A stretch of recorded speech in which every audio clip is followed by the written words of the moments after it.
What if I told you there are objects in this world so cursed, so haunted, that museums don't display them as history, but as prison cells? Dolls locked in glass, chairs no one dares to sit in, boxes that whisper, paintings that bleed misfortune. Tonight, we're unlocking the vaults and stepping inside the world's most haunted museums. From Annabelle's demonic smile to the doll that giggles in Key West, these objects aren't just legends. They are traps holding something dark inside. And trust me, after this, you'll never look at museums the same way again. Let's begin with the queen of haunted objects, Annabelle. Forget Hollywood's porcelain nightmare. The real Annabelle is nothing more than a Raggedy Ann doll. Red yarn hair, button eyes, a stitched smile that should be harmless. But her story is absolute terror. In the 1970s, two young women claimed their doll moved on its own. They found notes written in a childlike scroll scattered around their apartment, words begging for help. And one night, their friend was attacked, scratched deeply across his chest by something no one could see. That's when Ed and Lorraine Warren, the world's most famous paranormal investigators, took Annabelle into their possession. Today, she sits in a wooden case, sealed with holy prayers, a warning nailed across the glass, positively do not open. And people who ignore that warning, mocking her, tapping the case, laughing, later died in violent accidents. Annabelle may look soft, but she is not forgiving. But Annabelle isn't the only doll with a temper. Meet Robert, the older, creepier brother in this story. Over a century old, Robert the doll once belonged to a boy named Gene Otto in Key West, Florida. Neighbors claimed they saw Robert move from window to window, his giggles echoing in empty rooms. Gene swore the doll spoke to him.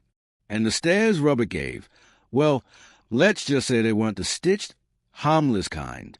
Today, Robert sits under glass in the Fort East Martello Museum, sailor suit crisp, button eyes unblinking. But there's a rule. If you want to take his photo, you must ask politely. If you don't, disaster follows. Every year, the museum receives hundreds of letters, desperate apologies from people begging Robert to lift the curse after accidents, illnesses, and tragedies struck their lives. Don't laugh. Don't smirk. Robert has ruined lives for over 100 years and is still at it. Now, let's step away from dolls to something darker, the Dybbuk Box. A simple wooden wine cabinet, innocent enough at first glance. But inside, according to Jewish folklore, rests a Dybbuk, a restless, malevolent spirit. And every owner of this cabinet has suffered nightmares, shadows creeping through holes, families torn apart by illness, tragedy, or death. One man's home became so violently haunted after buying it that he begged to be rid of it. Today, the Dybbuk Box is sealed inside Zach Bagans' Haunted Museum in Las Vegas. Even hardened investigators refuse to touch it. And here's the twist. Post Malone once visited the museum, touched the cursed box, and in the weeks that followed, nearly lost his life in a string of terrifying accidents. Plane malfunctions, car crashes, a near-death experience. Was it coincidence, or the curse whispering from inside the wood? And then there's a painting so twisted, it feels like the artwork itself is alive. It's called the Anguished Man. The portrait shows a screaming figure, faceless yet human, tortured in oil and shadow.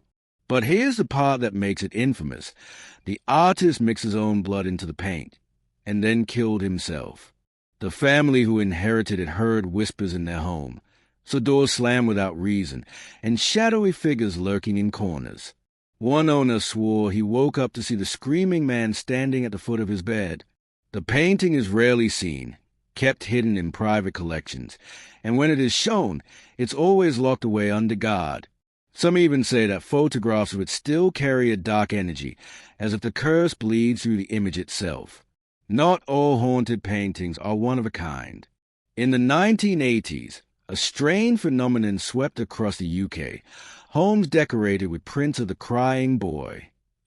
The painting shows a sorrowful child, tears frozen on his face. Harmless, right? Wrong. Whenever a fire broke out in a home, everything burned, except for that painting. Firefighters reported it over and over again. Charred ruins, ashes everywhere, but the crying boy was untouched. Soon, people believed the painting itself was cursed, that bringing it into your home invited disaster. Newspapers ran stories. People destroyed their prints. And yet, some survived, ending up in museum vaults like cursed relics. A mass-produced picture turned into a nationwide terror. Coincidence? Or the stare of a boy who never stops crying? And finally, let's sit down, if you dare. In England, in the quiet town of Thirst, there's a chair that has killed for centuries. Busby's Stoop chair. In the early 1700s, a man named Thomas Busby was sentenced to death for murder. On his way to the gallows, he cursed his favorite chair, vowing that anyone who sat in it would meet death soon after. And strangely enough, that curse stuck. Soldiers, thieves, pub visitors, all who dared to sit in it met mysterious, untimely deaths. The legend grew so strong that when the chair was finally donated to a museum, curators refused to take chances. They bolted it high to the wall, far out of reach, so no one could ever sit in it again. Today, it hangs there still, empty, but waiting.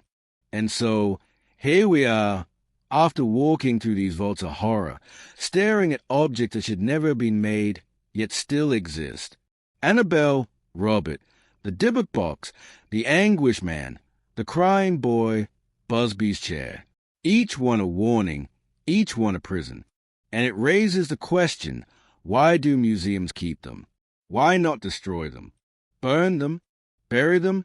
Maybe because deep down, they know what we fear, that these objects don't hold their power by choice.